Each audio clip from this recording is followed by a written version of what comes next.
Hi, it's Lulu here from Lulu's Designs. I'm going to give you a quick tutorial of using silicone moulds for UV resin. I have a really cute domino set here. I have bought this. I haven't made a full set yet. I've done the odd one. I just want to give you a quick tour of using this mould. So I'm going to just walk you through some of the equipment I have. So I've got a silicone mould. I've also got a couple of cocktail sticks, a lollipop stick.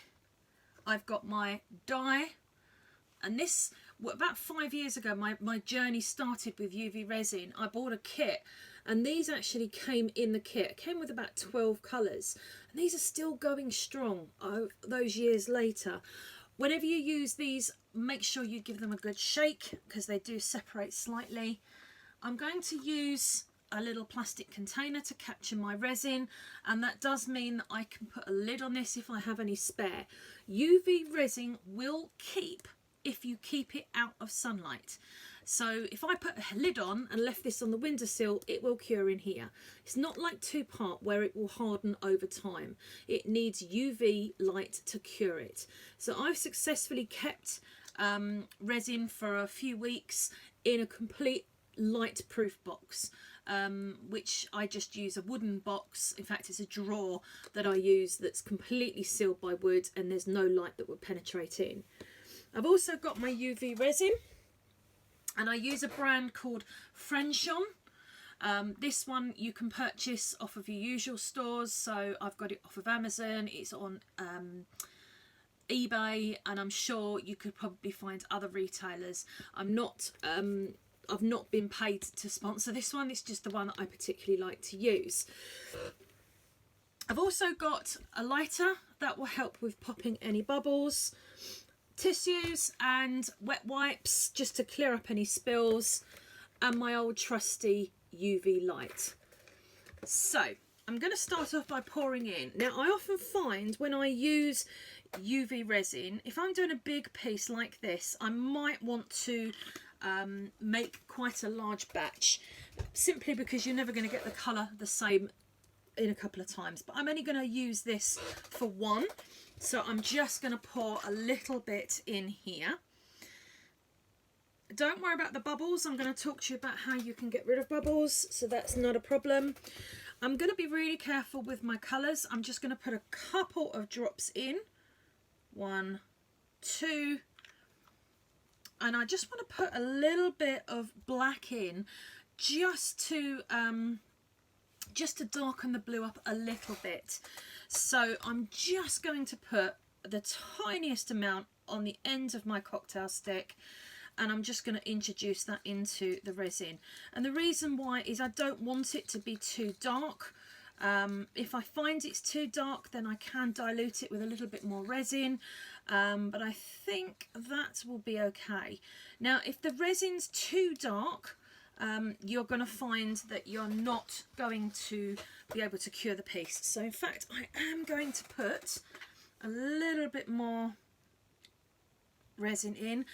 Now I always buy clear resin because I can colour. You can use all sorts of things for colouring. You can use powders. I've used makeup in the past, glitter. I've used the nail shimmer powders. There's all sorts that you could use.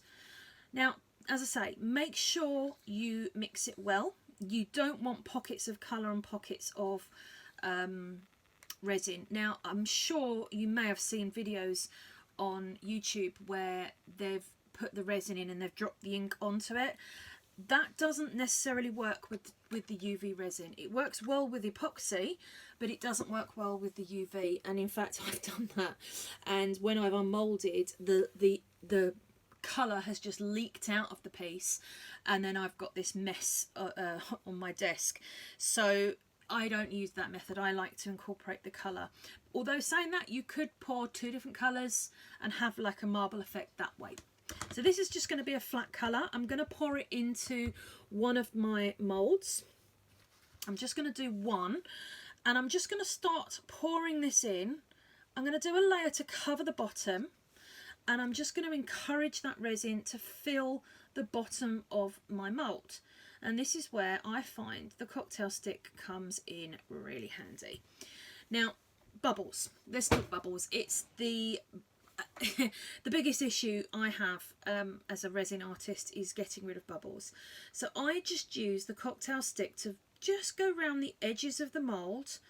This one is a domino set, so you've got raised bits in there, and I'm just going to just agitate it a little bit around those raised points, because what I want is any bubbles that are in my piece, I want it to come to the top. And I also want to make sure that all the corners are covered. And I find it's easier to do this with a small amount in there initially, and then you can pour the remaining in. Now, bubbles, I mentioned to you about getting rid of those. Yes, you can use the cocktail stick to bring that to the top. I use the yellow part of a flame.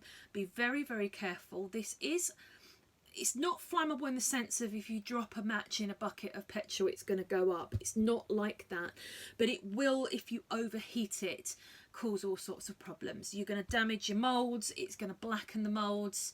And it can cause issues with the resin itself. So I light and use the yellow part of my flame to very quickly move over, and then you'll find that the bubbles disappear.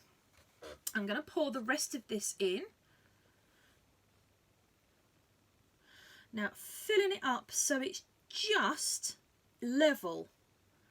And this is really important. This takes a bit of time and a bit of skill to make sure. You do not want to underfill, you do not want to overfill. If you overfill, you're going to get a dome on top of your piece. If you underfill, you're going to get an underfill. You're going to sort of see it, the resin will actually seep to the sides, and that can cause all sorts of problems. So it's really important to get it just right. Now, I think I could do with just a tad more in here. So again, I'm just encouraging those bubbles to the top. I just sort of use it almost like a little whisk, if you like, and just sort of coax them to the top of my my resin mould. And what I tend to do, if I want to just put a little bit, I use the cocktail stick, and then I can just drop in a drop. And that's what I'm going to do now. I'm just going to eyeball this. I think that could do with a couple more. And the other thing really you've got to consider is your work surface flat? If it's not, your pieces are never going to be level. So quick pass with the flame.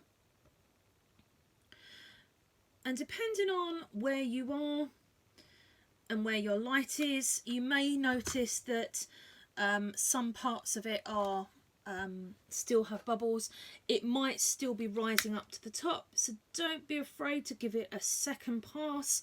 And as I say, I don't stop moving that flame, it's constantly moving.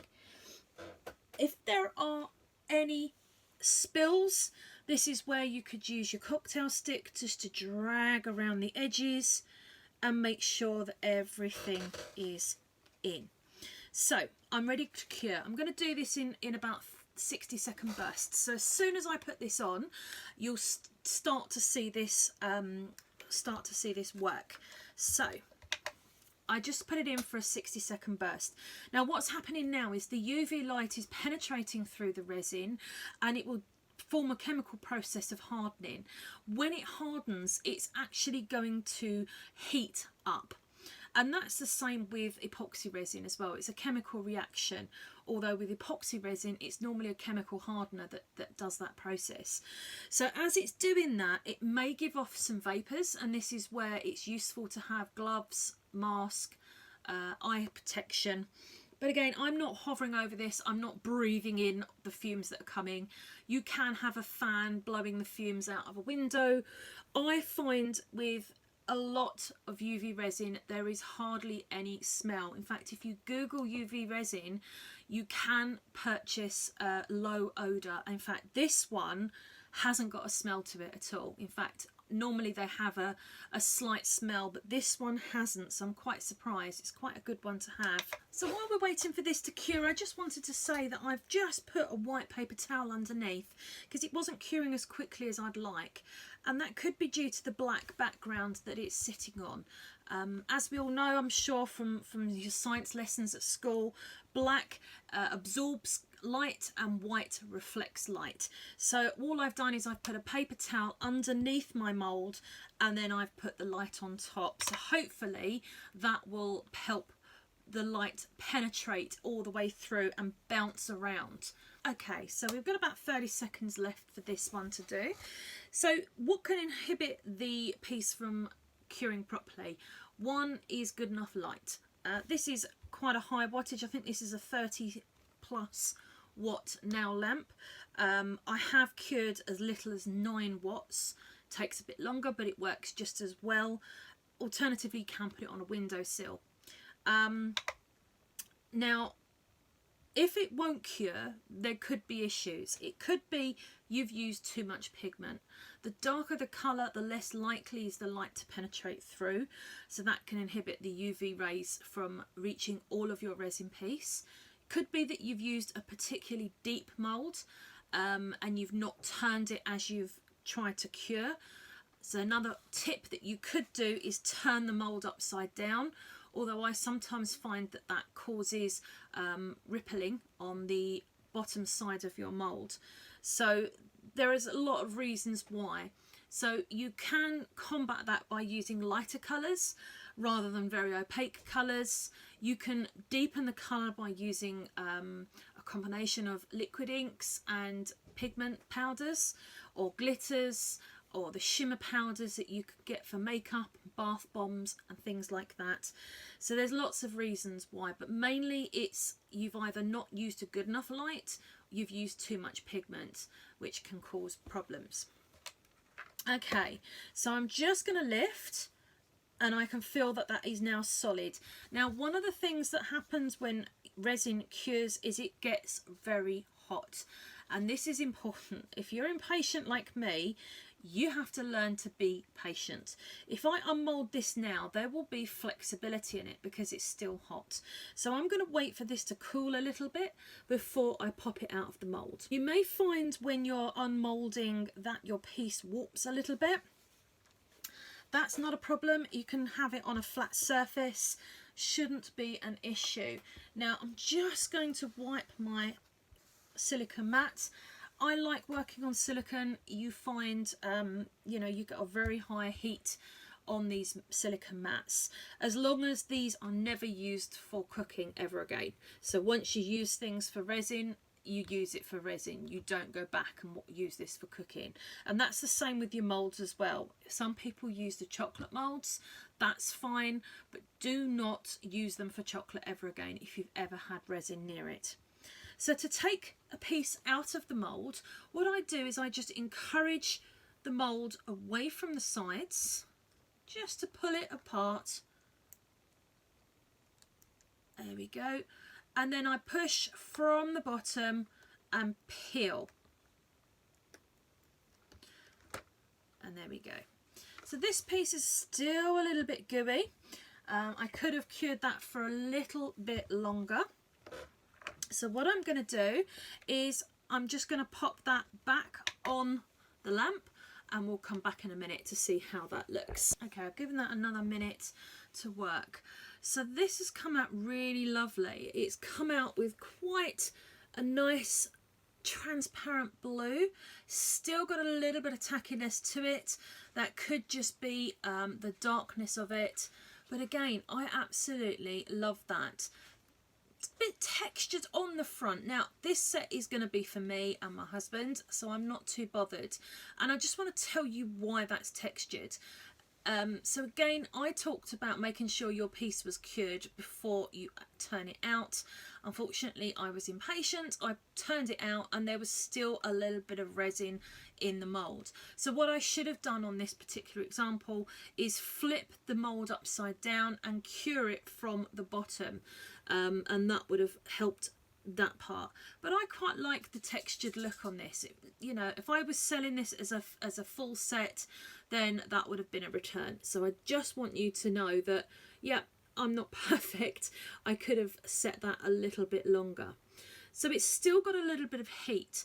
Now what I want to show you is the underside of this. Now I filled it pretty much to the top of the mould, but there is an ever so slight lip on that. Now you can do a couple of things. You can get a knife or a blade and just take and score that off.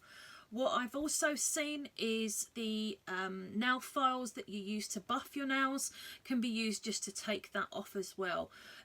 What you don't want is, if you're using this on a table, is to scratch the table. So that's the finished piece, and obviously we need to colour the dots. So I'm just going to show you my method of colouring this, and that involves a permanent metallic marker. Not sure what the name of this one is. Again, if you can read that, that would be amazing. It might be back to front. I do apologise if that's the case. And this came, I think there was a selection of about 14 different colours. I want white, so this is a white metallic marker, and it's a permanent marker. And you can see I've kind of used this one quite a lot already. So all I'm going to do now is I'm going to colour in the dimples. So it's quite a nice little process, and I just want to make sure that I get that colour all, and don't do that, all the way round up the sides as well. Don't worry, a wet wipe will take that colour off because it's still wet. I find it will work quite nicely. So all I'm doing is making sure the bottom of that well and all the way up the sides is covered. So I don't use a lot of force here. I'm just making sure that that colour is all the way through and it's coated. You might need to do this a couple of times, wait for it to dry, and then perhaps do another coat. And what else you can do is you can just set this with the lamp again, and that will harden that the permanent marker. If you're not using a permanent marker, you could use chalk markers, and obviously you can put the UV resin inside the dimples if you wanted to. And there we go, there is the finished domino. So I just have a few more to make. So I hope you've enjoyed the video. I will be putting some more on as soon as I possibly can. Thank you for watching. Please comment on the video, give it a share if you could, and I will come back and I will speak to you real soon. Have a great day, everyone.